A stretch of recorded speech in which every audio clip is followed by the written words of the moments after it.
இந்திய நாடு வெள்ளையனிடமிருந்து 1947 ஆகஸ்ட் 15 நள்ளிரவில் விடுதலை பெற்றது.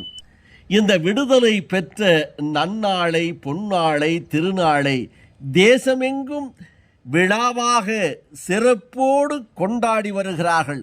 அதிலும் இந்திய நாட்டினுடைய தேசிய கொடியை காலை 7 மணியில் இருந்து 9 மணி 9:30க்குள் ஏற்றுவதிலே இந்திய நாட்டு மக்கள் மதம், ஜாதி, இன, மொழி என அப்பாற்பட்டு எல்லோரும் ஒற்றுமையாக அமைதியாக இந்த பாரத மாதாவுக்கு வணக்கம் செலுத்தும் முகமாக இந்த தேசிய கொடியை ஏற்றுவது வழக்கமாக கொண்டிருக்கிறார்கள்.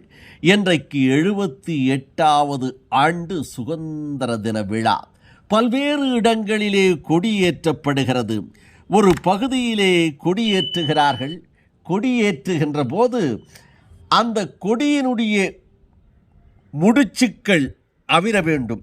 அவிர்ந்தால் அந்த கொடியிலே மலர்களை சூடி வைத்திருப்பார்கள்.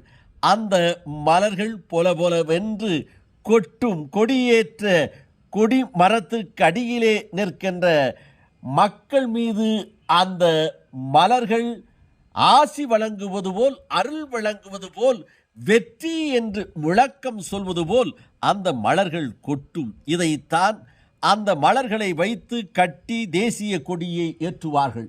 இப்படி ஒரு பகுதியிலே தேசிய கொடியை ஏற்றி கொண்டிருக்கின்ற போது முடிச்சு அவிழாமல் இருக்கிறது. அந்த தேசிய கொடிக்குள்ளே இருக்கின்ற பூ விழாமல் இருக்கிறது. இதை பார்த்த வெள்ளையனை வெளியேற்றிய இந்த மக்களுடைய உணர்வை புரிந்து கொண்ட கருநிறம் காகை ஒன்று ஓடி வந்து வெள்ளையனை வெளியேற்றிய இந்த மக்கள் இந்த 78வது சுதந்திர தின விழாவை கொண்டாடி கொண்டிருக்கின்ற வேளையில் முடிச்சு அவிழவில்லையே என்று தன்னுடைய அகழால் இந்த முடிச்சை அவிழ்த்து தேசிய கொடிக்குள்ளே இருக்கின்ற மலரை பொழிய செய்கின்ற ஒரு அற்புதமான காட்சி நடைபெற்று கொண்டிருக்கிறது. இதை நமது நீலமலை தொலைக்காட்சி நேயர்களுக்காகவும் யூடியூப் நண்பர்களுக்காகவும் சிறியவர்களுக்காகவும் இந்த நிகழ்ச்சியை நாம் வழங்குகிறோம்.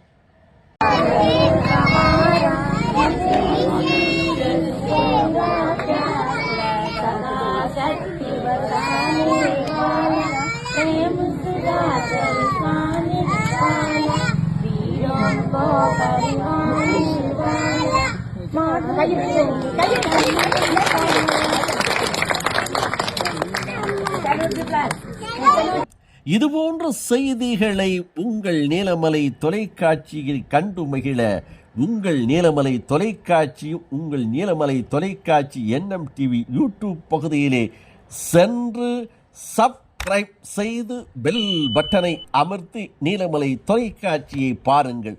அதோடு உங்கள் பகுதியில் நீலமலை தொலைக்காட்சி கிடைக்கவில்லையா, உங்கள் பகுதி ஆப்ரேட்டரிடம் அன்போடு கேட்டு சிறப்பான நிகழ்ச்சி, நவரசமான நிகழ்ச்சி, நல்ல படங்கள், திரைப்படங்கள், பாடல்கள் என நவரசமான நிகழ்ச்சியை தந்து கொண்டிருக்கின்ற நீலமலை தொலைக்காட்சி எங்களுக்கு வேண்டும் என்று அன்போடு கேளுங்கள். அதோடு உங்கள் உரிமையை விட்டு கொடுக்காமல் உங்கள் உரிமையோடு கேட்டு பெற்று நீலமலை தொலைக்காட்சியை கண்டு மகிழுங்கள் என்று சொல்லி வணக்கம் கூறி விடைபெறுவது என்றென்று உங்கள் நீலமலை அன்பில்